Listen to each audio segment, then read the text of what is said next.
Mesdames et messieurs, bonsoir et merci de votre fidélité. Tout d'abord, le Conseil des ministres qui s'est réuni ce jour, vendredi 1er novembre 2013, dans la salle habituelle de délibération sous la présidence du président de la République de l'État, Issou Mahamadou, président du Conseil des ministres. À la réunion de ce Conseil des ministres ce matin, les membres du gouvernement pour les efforts personnels qu'il a déployés dans la libération. Une fatigue a été dite pour le repos de l'âme des 92 morts dans la région d'Agadez, ses compatriotes qui ont perdu la vie dans leur voyage au nord de notre pays.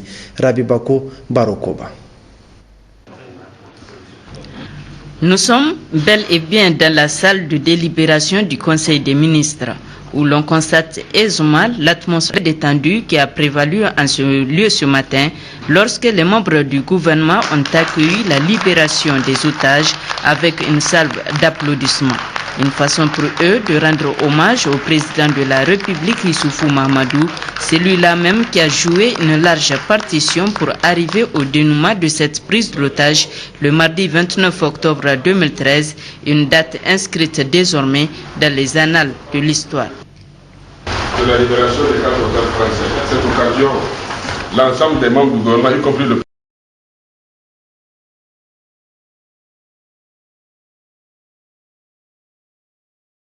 l'a fait pour le monde entier et pour la stabilité et la grandeur de ce pays et surtout de tous les pays de l'UEMOA, de la CEDEAO et surtout de notre partenaire principal, la France. Merci. Pour cette occasion, Excellence, je pense que vous pouvez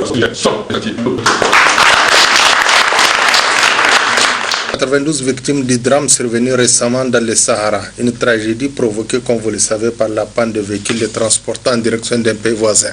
Au nombre de nombreux fidèles ayant pris part à la prière au niveau de la grande mosquée Amskini d'Agadez, le gouverneur de la région, le colonel-major Graba Mikidou, qui a assisté à la Fatiha rendue par l'imam en présence de personnalités religieuses. Il a été demandé à cette occasion aux fidèles des autres localités de la région d'organiser des prêches et de multiplier les œuvres de bienfaisance pour la circonstance. Les victimes du drame survenu dans le désert du Sahara sont pour la plupart des ressortissants du département de Kanté dans la région de Zender. L'équipe de la station régionale ORTN de Zender s'est déplacée au niveau de localités ayant enregistré des pertes en vies humaines en compagnie des autorités administratives et coutumières pour présenter leur compassion. Graba Maman Kabiru, Ali Abdou. Dans cette tragédie survenue dans le désert du Sahara, à la limite de la frontière séparant le Niger de son grand voisin de l'Algérie, la région de Zender, à travers le département de Kanté, a été la région à payer le plus lourd tribut. Au total, et à titre provisoire, 54 personnes, dont la majorité des femmes et des enfants, pour la plupart ressortissants des communes rurales de Saouni, Kourni et Nambarto dans le département de Kanté, ont, dans des conditions extrêmement difficiles de voyage, trouvé la mort par manque d'eau, de nourriture et soins, confrontés à toutes sortes de difficultés et autres adversités naturelles difficiles à surmonter.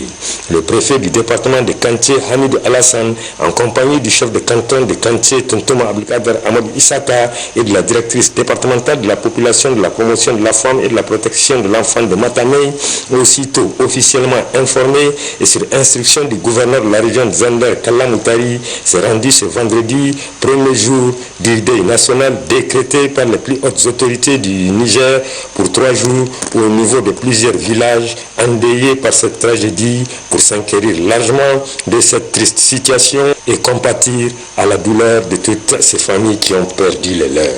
Occasion donnée à quelques rescapés pour expliquer comment ce drame est arrivé. Après plusieurs jours dans cette vaste étendue de sable, suite à des pannes de 2 véhicules qui les transportaient destination Tamanrasset en Algérie, dépourvus de tout ce qui est nécessaire pour la survie d'un être humain, des tentatives du reste vaines et après moult efforts, ont-ils expliqué, ils ont la mort d'Allah et impuissants à assister à la mort de leurs compagnons de voyage. Une situation en somme inquiétante qui interpelle tous ces chatons et dont le préfet Hamidou Alassane, au sortir de cette mission, n'a pas manqué de déplorer. Nous pensons qu'on doit arrêter ces choses au niveau d'Agadez, puisqu'on sait qu'à partir d'Arlit, quand on sort donc du Niger. Donc si on sort du Niger, on sait que c'est dans le Sahara, il faut qu'on interdise. Nous, on ne va pas empêcher à nos populations de dire qu'elles vont voir leurs parents à Agadez ou à Alit. Là-bas, puisque c'est le même territoire, il faut que les gars se mettent vraiment des dispositions pour empêcher à nos compatriotes donc de traverser ce Sahara-là, puisque c'est dangereux. Voilà ce que nous avons vécu aujourd'hui. C'est un exemple et je pense que vraiment on doit resserrer le taux au niveau donc d'Alit, parce que c'est vraiment l'appel que je dois lancer. C'est là-bas qu'on doit sécuriser nos populations. Les populations quittent ici. Souvent quand quelqu'un quitte à Alit et il quitte Kanké pour aller à Agadez, les gens se dissimulent, ils vont dans des petits véhicules, disent qu'ils vont à Zender. Des Zender, les gens prennent les bus pour aller à Alit. Mais ça, c'est des trucs qu'on ne peut pas contrôler. Mais à partir d'Alit, on sait qu'il y a des véhicules qui ne font que ce trafic. Il faut que les autorités, en tout cas au niveau d'Alit, empêchent ce trafic-là. Parce que tout le problème est là-bas. Les gens sont là-bas, on connaît. Il y a des Togolais, il y a des Ghanéens, il y a des Gambiens. Moi, je suis resté pendant 9 ans en lutte. Je connais très bien ce trafic-là. Et ça fait longtemps que ça existe. Il faut que les gens s'arrêtent. À noter qu'une mission au plus haut sommet de l'État est attendue ce samedi à Kanché, dépêchée par le président Issoufou Mahamadou pour ainsi transmettre les condoléances les plus attristées des autorités de la 7e République à l'ensemble de la population du département de Kanché, partant à celle de toute la région des Andes. Suite donc de cette édition avec ce communiqué du secrétaire général du gouvernement, le président de la République, chef de l'État, Issoufou Mahamadou, a signé un décret portant promotion d'aspirants de la gendarmerie nationale. Au terme de ce décret, sont nommés au grade supérieur au titre de l'avancement normal les aspirants de la gendarmerie nationale dont les noms suivent à compter du 1er octobre 2013. Au grade de sous-lieutenant, les aspirants Zakari Ramatou, matricule 3329, Oumarou Fatouma, matricule 3436, Salissou Habibou, matricule 4753, Magaji Oumarou, matricule 3275, Ide Isaka, matricule 3488, Yakuba Adamou Zibo, matricule 3843, Ahmad Ibrahim, matricule 3463, et Anza Mahaman, matricule 2250. Ce communiqué également du ministère de l'Emploi, du Travail et de la Sécurité sociale. Le ministre de l'Emploi, du Travail et de la Sécurité sociale a l'honneur de rappeler aux employeurs et employés des administrations du secteur public, parapublic et privé que conformément à la loi numéro 98-05 du 29 avril 1998 instituant les fêtes légales modifiées par la loi numéro 2006-08 du 2 mai 2006, la journée correspondant au premier jour de l'an musulman, 1er Muharram 1435, est déclarée férié, chômé et payé sur toute l'étendue du territoire national. Une déclaration du Conseil islamique précisera le jour. L'an 2 de la disparition du président Ali Sebou a été célébré hier à Dingazi, dans son village natal situé dans la région de Tillabéri, et le gouverneur de la région et plusieurs proches du défunt ont effectué le déplacement. C'est un reportage de Abdullah Soumana et Jubonou. Outre le gouverneur de la région de Tillabéri, ils étaient nombreux ce matin, ses parents, amis, connaissances et proches à se joindre à sa famille en vue de se recueillir sur sa tombe. Lecture du Saint-Coran et Fatiha pour que Dieu et son âme ont été les temps forts de cette journée commémorative. Nous avons fait le déplacement, les amis du président Ali Sebou, pour commémorer le deuxième anniversaire de sa disparition.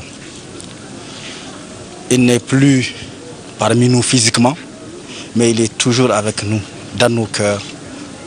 Le président Ali respirait la bonté. C'était quelqu'un qui était très généreux, qui était très serviable. Nous venons encore renouveler notre amitié et notre fraternité à la famille de Ali Sebou, qui reste pour nous un ami, un frère, un grand frère, avec qui nous avons connu des moments d'épanouissement, avec qui nous avons constaté l'évolution du Niger positivement vers la démocratisation. Donc nous avons visité sa tombe. Nous nous félicitons de constater l'effort qui a été fait pour construire cette tombe-là. Merci pour ceux qui ont joué dans ce sens-là. Nous remercions aussi tous ceux qui sont présents ici amis venus nous accompagner pour pleurer sur la tombe de Ali Sebou. Les enfants du défunt, très reconnaissants pour cette marque de considération, expriment toute leur gratitude aux autorités de la 7e République et aux amis de leur défunt papa. Nous remercions son Excellence Al-Hajj Mamadou Soufou et tout son gouvernement qui n'ont jamais oublié le feu papa, le général Ali Sebou. Et en particulier, je remercie, et toute la famille Ali Sebou remercie monsieur le gouverneur, monsieur Djabir Hassimi, et puis toute sa délégation qui a pu apporter. Il a apporté vraiment une grande délégation. C'est un soutien moral. Aujourd'hui, en ce deuxième anniversaire, nous sentons encore que le papa vit. Il vit à travers ses amis, il vit à travers tout le monde qui le soutient. En tout cas, nous remercions tout le monde, sans exception. Une fatiha a été également prononcée pour que Dieu le Tout-Puissant, le Miséricordieux, assiste notre pays, ses dirigeants et son peuple, mais aussi pour qu'il nous épargne de toute calamité. Et vous suivrez en partie magazine donc de cette édition un entretien avec le ministre des Finances.